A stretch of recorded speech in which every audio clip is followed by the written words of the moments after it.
Hello, everyone. Welcome to this episode of Wehry History and Entertainment News of the Berkshires and beyond. As the fall season rolls on, there are several unique events happening in Berkshire County. On this episode, I'll be talking about Ramblefest in Adams,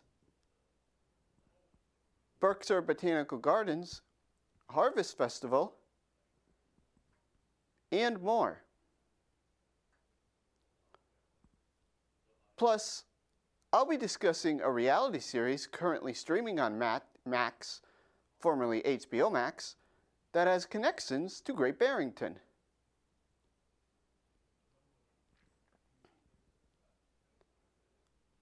First, it's time for this episode's trivia question. This episode's question is, what was the first novel that author Edith Wharton wrote? Now, for this episode's local headlines. First, we'll be going to Massamoka in North Adams for a discussion with author Jennifer Cabot. Cabot will be talking about her memoir titled Eighth Moon, a memoir of belonging and rebellion. When Jennifer Cabot moves to the Catskills in New York, she has no idea that it was the site of the anti-rent war, an early episode of American rural populism, a rebellion, guns, and murder. As Cabot forges friendships with her new neighbors and explores the countryside on logging roads and rutted lanes, finding meadows dotted with milkweed in bloom, saffron salamanders, and a blood moon rising over Muncie, Oneida, and Mohawk land, she slowly learns of the 1840s uprising, when poor tenant farmers fought to redistribute their vast landlords' estates. Cabot will be speaking with senior curator Susan Cross about her writing.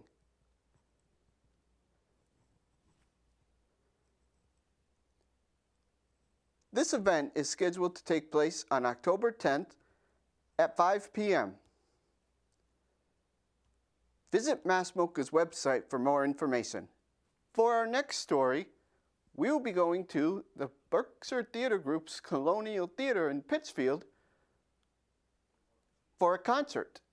All of Me, a tribute to Billie Holiday, highlights the life and legacy of perhaps the greatest jazz singer of all time. Covered by singer Samira Evans.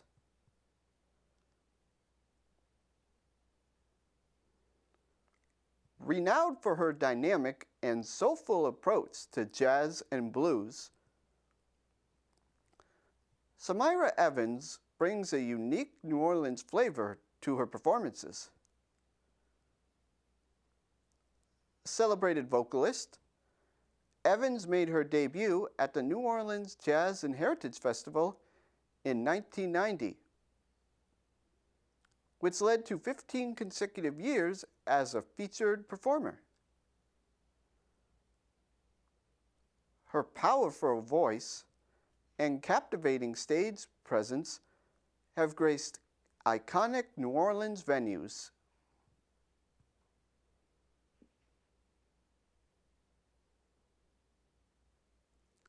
Currently an artist associate in jazz voice at Williams College, she continues to inspire and mentor the the next generation of musicians.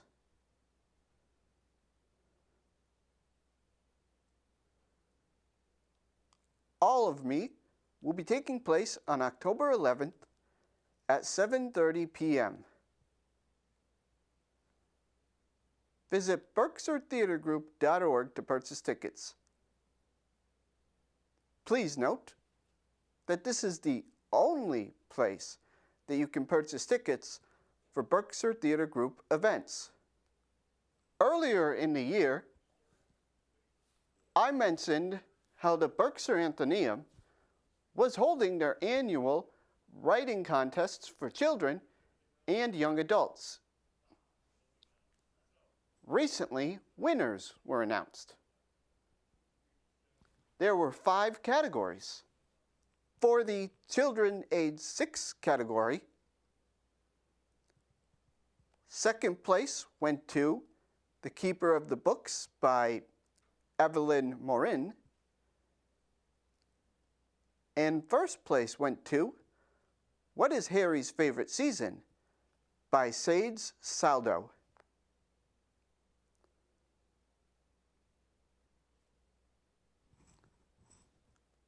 For the children aged 7 through 8 category, honorable mention went to Sage and Stella's Adventure by Chloe Misk. Third place went to The Wild Monkeys by Maribella Morin. Second place was The Bedroom Circle by Talia Crow. In first place was Hazel and the Gnomes by Hazel Rod.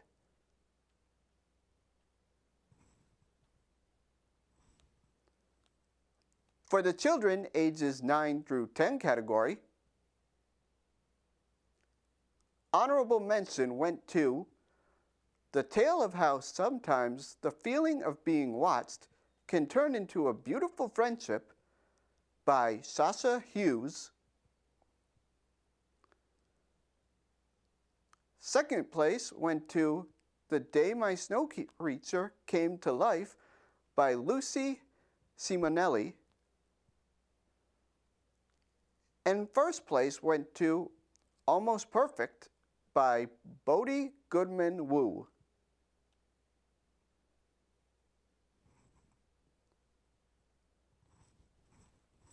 In the young adult ages 11 through 14 division, honorable mention went to The King of Midnight by Madeline Love. Second place to The Imagination Fort by Noah Sconey. And first place went to A Friend Under My Bed by Susie Sconey.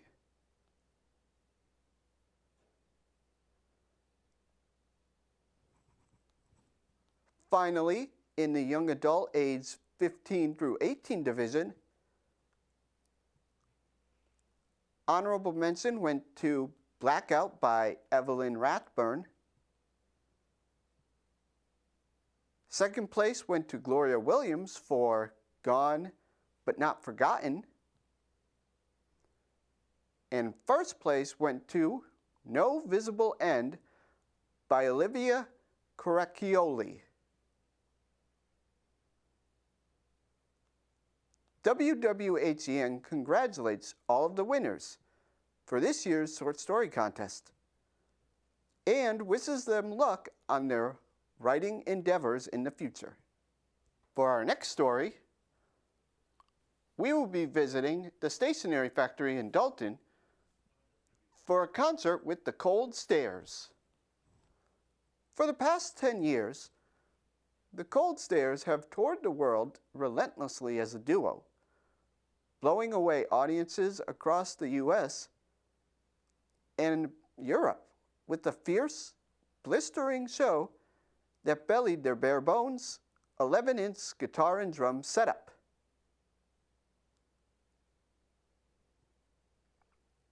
Now the band is embracing a whole new kind of chemistry as they launch their next chapter.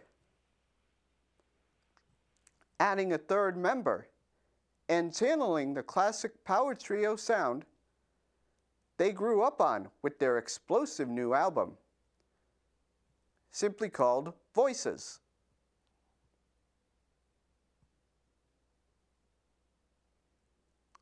Recorded almost entirely over the course of just 2 days with producer, arranger, and mixer Mark Needham, the album stands as the band's most mature, eclectic collection yet, balancing gritty muscle and tender emotion in equal measure. Fans of classic rock bands such as Cream, Led Zeppelin, and others will feel right at home. Their music has been featured everywhere from ESPN commercials to video games such as Cyberpunk 2077. This concert will mark their first visit to Berkshire County.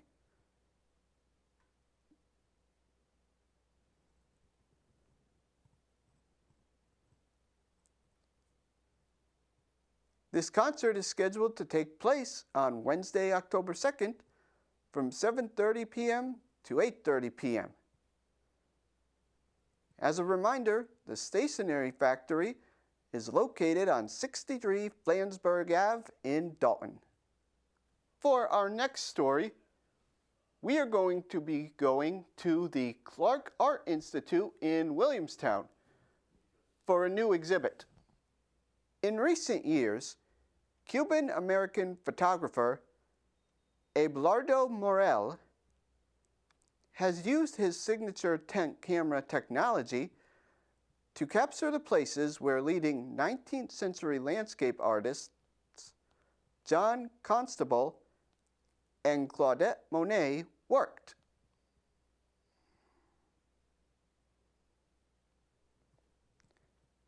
In the company of Monet and Constable, showcases over a dozen of the artist's large-scale photographs.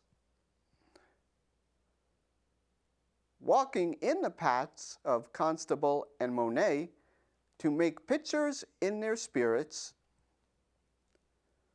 Morel has traveled to locations in England and France where the two artists painted.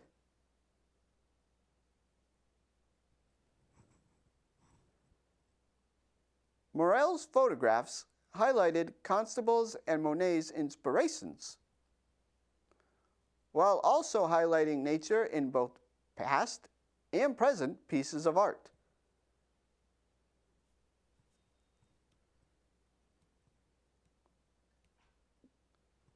This exhibit is scheduled to open on October 24th. Visit clarkart.edu for more information. For our next two stories, we are going to be talking about two Berkshire County Fall Festivals. These festivals are some of the best of outdoor Berkshire County and provide some beautiful views of the Berkshires. The first of these is the Berkshire Botanical Gardens Harvest Festival, located in Stockbridge. This is an iconic Berkshire County event, which has been held since the Botanical Gardens' founding in 1934, 90 years ago. According to the Berkshire Botanical Gardens website, quote, "The Harvest Festival will include a continuous family entertainment, a botanical bakery serving sweet treats, chili and bisque, a beer garden, food trucks, games, 80+ craft vendors, an obstacle course, hay rides, a huge plant sale, live music performances, and more."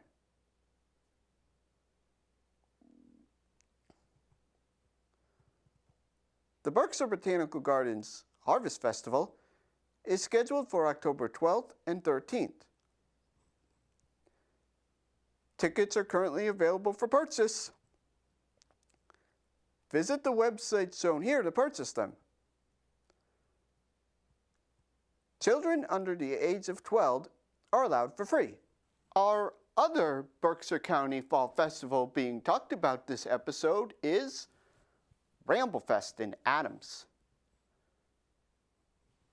This is a popular event that takes place every Indigenous Peoples Day weekend. Held during the peak of the fall foliage season, Ramblefest offers 2 events on 2 days. First, on October 13th, will be a street festival. There will be live musical acts, local craft beer and local wine, food vendors, and more. There are also great activities for the children, including a campfire, pumpkin decorating, and more. In addition, the Berkshire Scenic Railway Museum will be offering train rides on their Hoosick Valley Service vintage rail cars. According to the Hoosick Valley Service's website, quote, "Enjoy a 1-hour ride between the northern Berkshire Mountains departing from Adams, Massachusetts. These trips were run using our newly acquired mid-century modern rail cars, which have carefully restored to take you back to a time when travel was elegant," end quote. The first day's festival will run from noon to 5 and will be held rain or shine.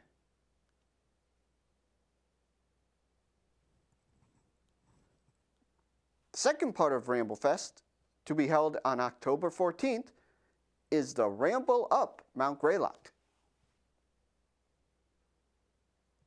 Since 1965, visitors have enjoyed the fall colors and fantastic views of Mount Greylock, the highest point in Massachusetts.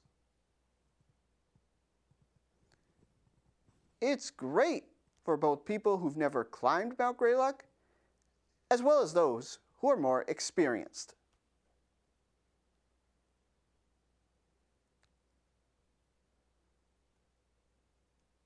There are 2 methods to visiting Mount Greylock on Ramble Day.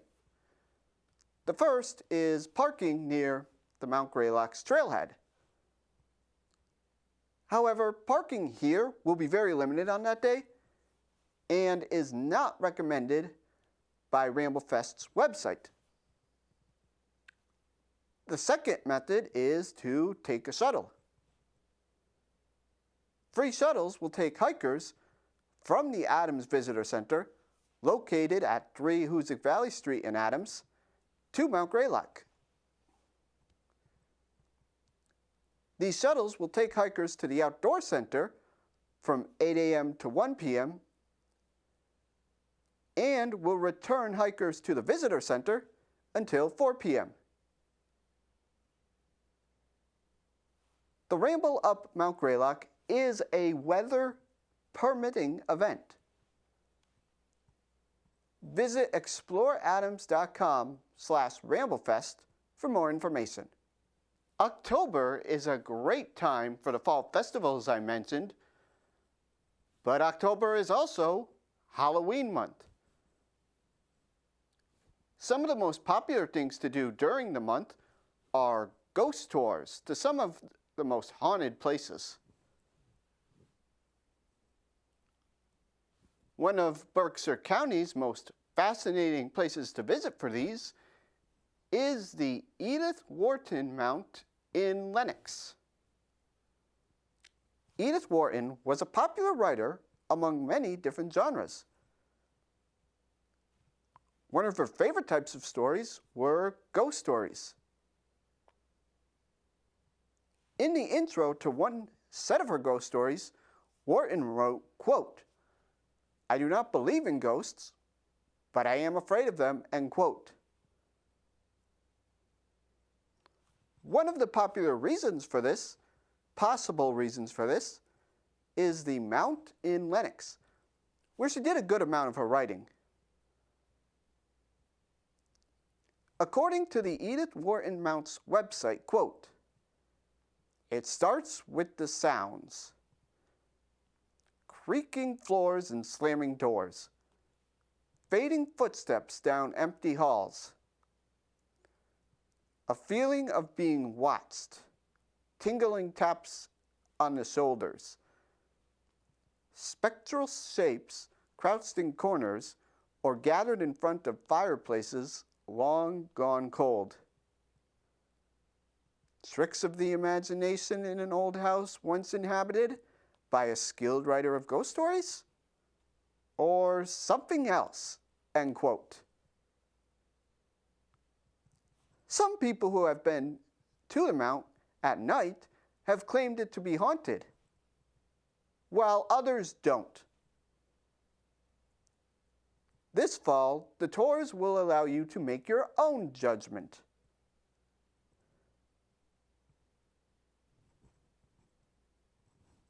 There are two types of tours. One type of tour, which lasts approximately 2 hours, is decidedly not family-friendly and is not appropriate for those under the age of 12. If you do have a child under the age of 12, however, there is a tour designed for children that only lasts about 75 minutes. Both tours include about a half mile of walking. Visit the website shown here for more information. Wharton also supplies the answer to this episode's trivia question. As a reminder, this episode's question was, what was the first novel that author Edith Wharton wrote? The answer is Fast and Loose. In 1877, at the age of 15, Wharton secretly wrote a short novel, Fast and Loose. She wrote this under a pen name, David Wehry, because her strict father did not believe that women should become writers.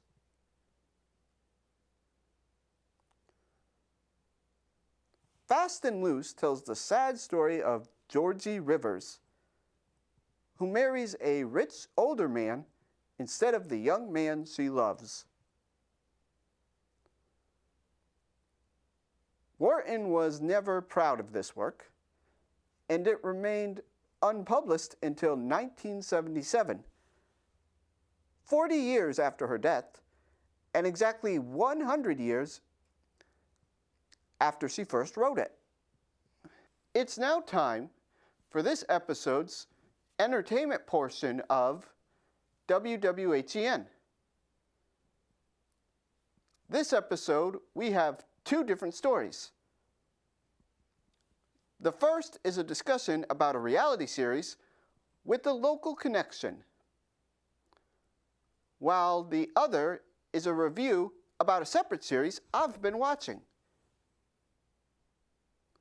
Our first story will be the series Breaking New Ground. This 6-episode series, now streaming on Max, formerly known as HBO Max, follows Robert Hartwell's experience buying and renovating a Great Barrington Federalist and Greek Revival mansion. The series is about as much of the house's renovation as it is about Hartwell's uncovering his own family history.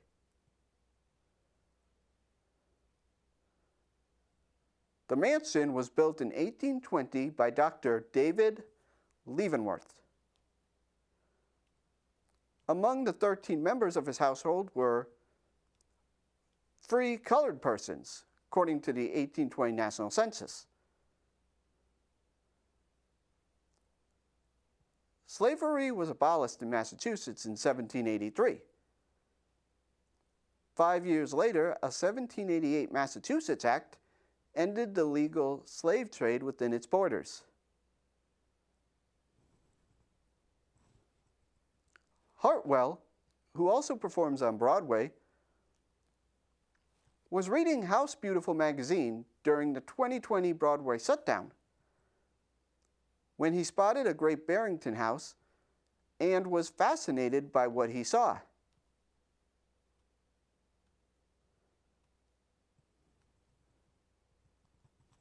Hartwell then bought the Leavenworth mansion, but then discovered the information about the free colored persons. This fascinated him even more because some of Hartwell's ancestors were slaves. In June of 2020, Hartwell posted himself on Instagram with the mansion with the caption, quote, "I wish I could have told my ancestors when they were breaking their backs in 1820 to build this house that 200 years later, a free gay black man was going to own it and fill it with love and find a way to say their name," end quote. The post went viral, especially in the racially charged year of 2020. In this series, Hartwell discusses not only the renovation of the mansion, but the reaction to his viral post, and how important it was for him to make connections between the mansion and his family's legacy.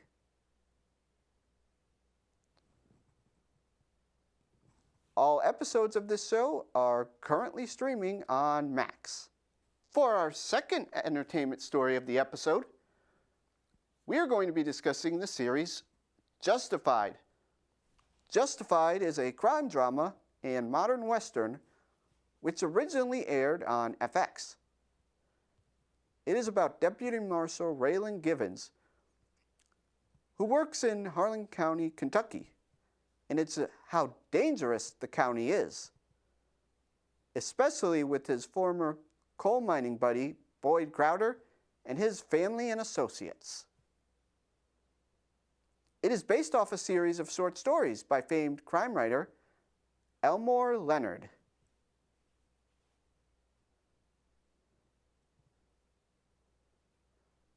So why do I love this series?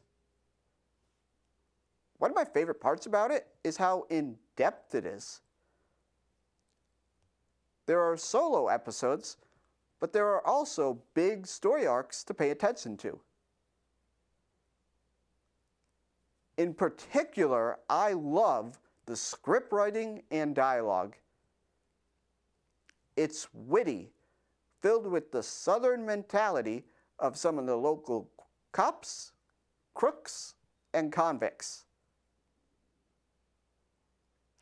Another great part about this show is its heroes, the Harlan County sheriffs and deputies. In some dramas on cable TV, there isn't anyone to root for because its heroes, I say that in air quotes, are so unlikable. Here, Raylan Givens and his fellow Harlan County lawmen and women are clearly the good guys, and you want to see them succeed in catching Harlan County's worst.